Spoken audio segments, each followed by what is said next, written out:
अध्यक्ष महोदय, मैं आपका धन्यवाद देना चाहता हूं। देश के बहुत महत्वपूर्ण सवाल पर आपने मुझे पूछने का समय दिया है। अध्यक्ष महोदय, ये सरकार किसी और का रिकॉर्ड बनाए न बनाए, लेकिन पेपर लीक का रिकॉर्ड जरूर ये सरकार बनाएगी। अध्यक्ष महोदय, मुझे इसके बैकग्राउंड में नहीं जाना है कि पूछें। अध्यक्ष महोदय, मुझे बैकग्राउंड में नहीं जाना है कि कब, कैसे, किस संस्था को बनाया गया है। पूरे देश के छात्र इस पे आंदोलित थे।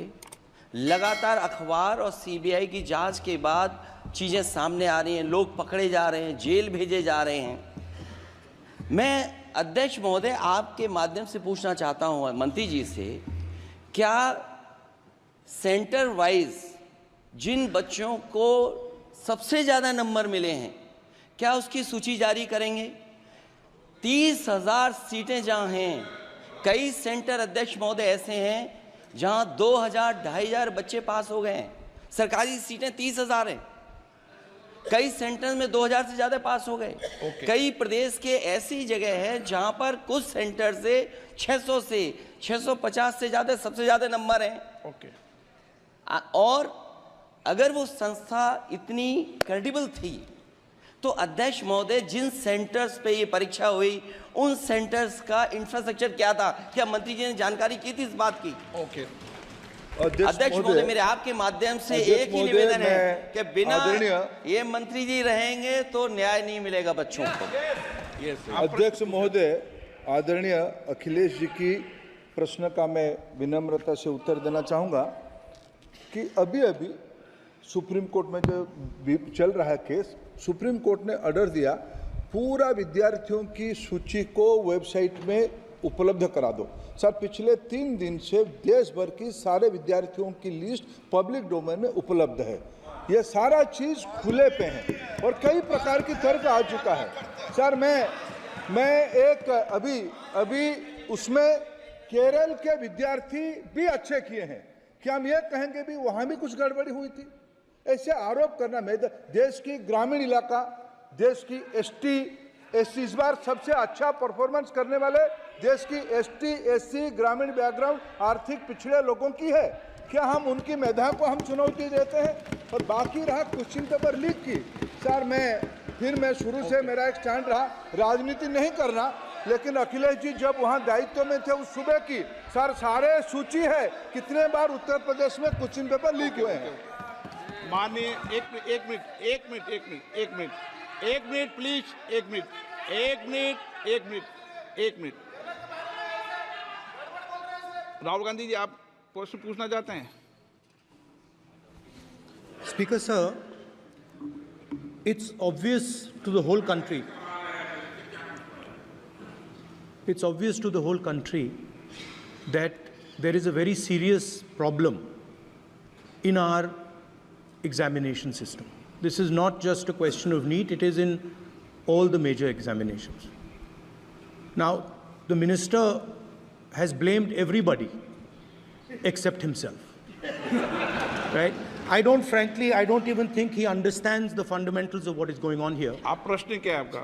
आ रहा हूँ सर। सर, ये मैं क्वेश्चन को सेटअप कर रहा हूँ। प्रश्न पूछते हैं। ये the issue is that there are millions of students in this country who are extremely concerned at what is going on and who are convinced that the Indian examination system is a fraud. That is what is at stake here. Millions of people believe that if you are rich and if you have money, you can buy the Indian examination system. And by the way, and this is the same feeling that the people in the opposition have. And that is why we are asking some very simple questions to Honorable Minister. Number one, as this is a systemic issue, what exactly are you doing to fix this issue at a systemic level? Yes. That's the first question. Okay. Question में चल रहा है अभी। Please. अब मैं मंत्री जी, मैं एक बार बोल दूं इस बात पे? चलो मंत्री जी, आप शॉर्ट में जवाब दो, फिर मैं बोल ही देता हूं आज।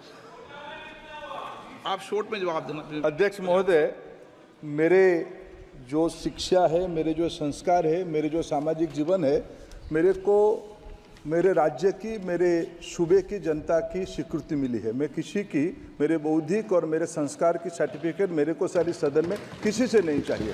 देश की प्रजातंत्र में चुन के मेरे नेता प्रधानमंत्री मोदी जी को प्रधानमंत्री की भूमिका दिया है।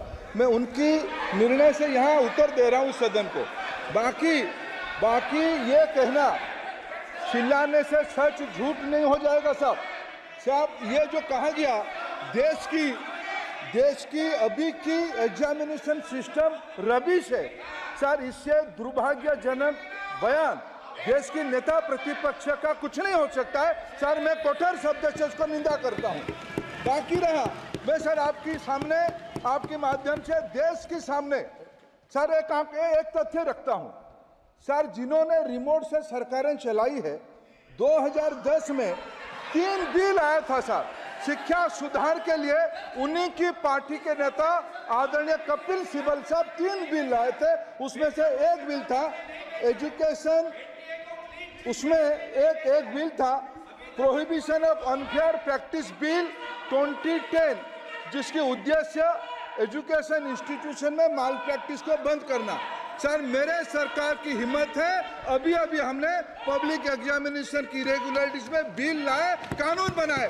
क्या मजबूरी था कांग्रेस पार्टी की, क्या मजबूरी था नेता प्रतिपक्ष की? उन्होंने उस बिल को उल्टा किया, किसके दबाव में उल्टा किया? क्या निजी मेडिकल कॉलेज की दबाव में, उनकी घूसखोरी की दबाव में उन्होंने उस बिल को उल्टा किया था? सच सुनने की सामने ही है।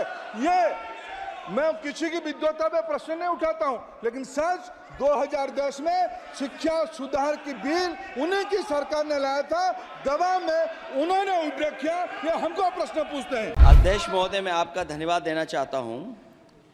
देश के बहुत महत्वपूर्ण सवाल पर आपने मुझे पूछने का समय दिया है। अध्यक्ष महोदय, ये सरकार किसी और का रिकॉर्ड बनाए ना बनाए, लेकिन पेपर लीक का रिकॉर्ड जरूर ये सरकार बनाएगी। अध्यक्ष महोदय, मुझे इसके बैकग्राउंड में नहीं जाना है कि पूछें। अध्यक्ष महोदय, मुझे बैकग्राउंड में नहीं जाना है कि कब, कैसे, किस संस्था को बनाया गया है। पूरे देश के छात्र इस पे आंदोलित थे। लगातार अखबार और सीबीआई की जांच के बाद चीज़ें सामने आ रही हैं, लोग पकड़े जा रहे हैं, जेल भेजे जा रहे हैं। मैं अध्यक्ष महोदय आपके माध्यम से पूछना चाहता हूं मंत्री जी से, क्या सेंटर वाइज जिन बच्चों को सबसे ज़्यादा नंबर मिले हैं, क्या उसकी सूची जारी करेंगे? 30,000 सीटें जहां हैं, कई सेंटर अध्यक्ष महोदय ऐसे हैं जहां 2,000, 2,500 बच्चे पास हो गए हैं। सरकारी सीटें 30,000 हैं, कई सेंटर में 2000 से ज़्यादा पास हो गए। कई प्रदेश के ऐसी जगह है जहां पर कुछ सेंटर से 600 से 650 से ज़्यादा सबसे ज़्यादा नंबर हैं। और अगर वो संस्था इतनी क्रेडिबल थी तो अध्यक्ष महोदय, जिन सेंटर्स पे ये परीक्षा हुई उन सेंटर्स का इंफ्रास्ट्रक्चर क्या था? क्या मंत्री जी ने जानकारी की थी इस बात की?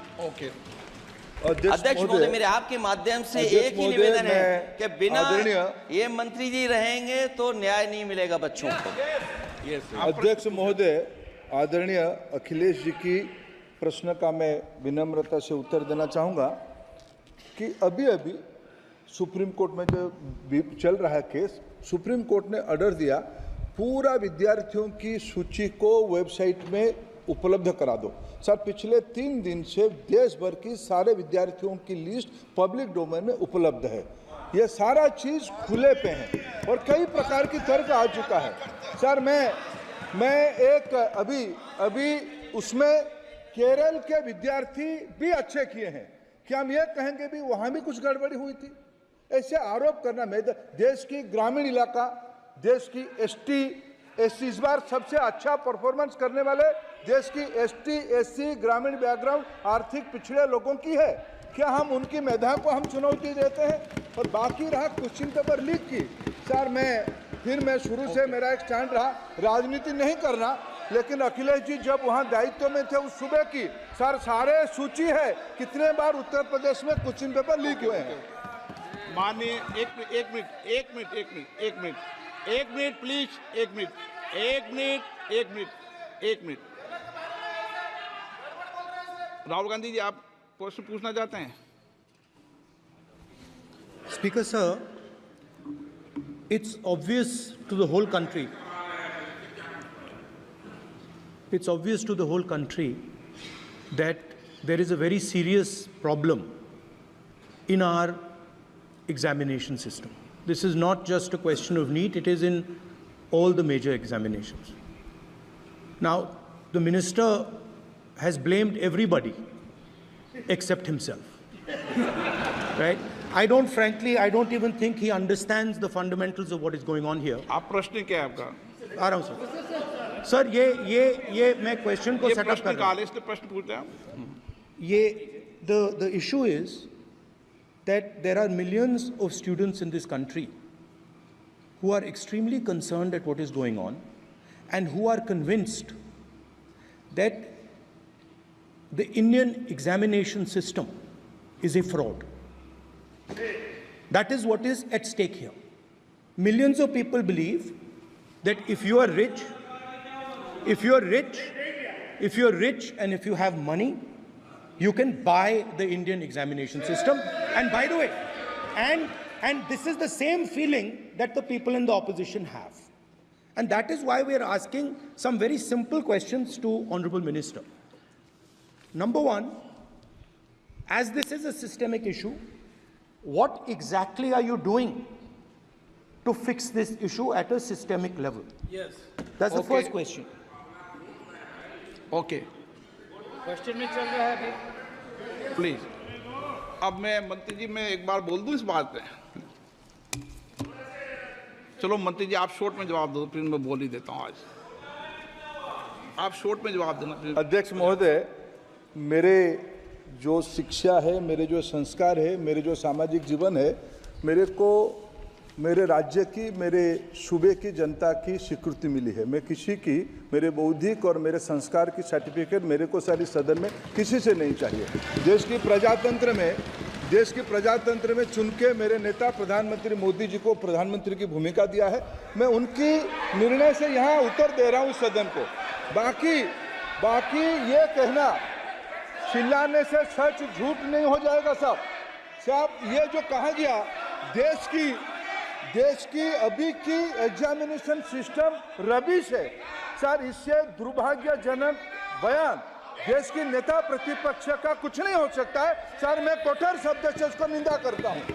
बाकी रहा, मैं सर आपके सामने, आपके माध्यम से देश के सामने सर एक तथ्य रखता हूं सर। जिन्होंने रिमोट से सरकारें चलाई है, 2010 में 3 बिल आया था सर शिक्षा सुधार के लिए। उन्हीं की पार्टी के नेता आदरणीय कपिल सिब्बल साहब 3 बिल लाए थे। उसमें से एक बिल था एजुकेशन, उसमें एक बिल था prohibition of unfair practice bill 2010, जिसकी उद्देश्य एजुकेशन इंस्टीट्यूशन में माल प्रैक्टिस को बंद करना। सर मेरे सरकार की हिम्मत है, अभी हमने पब्लिक एग्जामिनेशन की रेगुलरिटीज में बिल लाए, कानून बनाए। क्या मजबूरी था कांग्रेस पार्टी की, क्या मजबूरी था नेता प्रतिपक्ष की? उन्होंने उस बिल को उल्टा किया, किसके दबाव में उल्टा किया? क्या निजी मेडिकल कॉलेज की दबाव में, उनकी घूसखोरी की दबाव में उन्होंने उस बिल को उल्टा किया था? सच सुनने की सामने ही है ये। मैं किसी की विद्वता पे प्रश्न नहीं उठाता हूं, लेकिन सच 2010 में शिक्षा सुधार की बिल उन्हीं की सरकार ने लाया था, दबाव में उन्होंने उल्टा किया। ये हमको प्रश्न पूछते हैं। अध्यक्ष महोदय।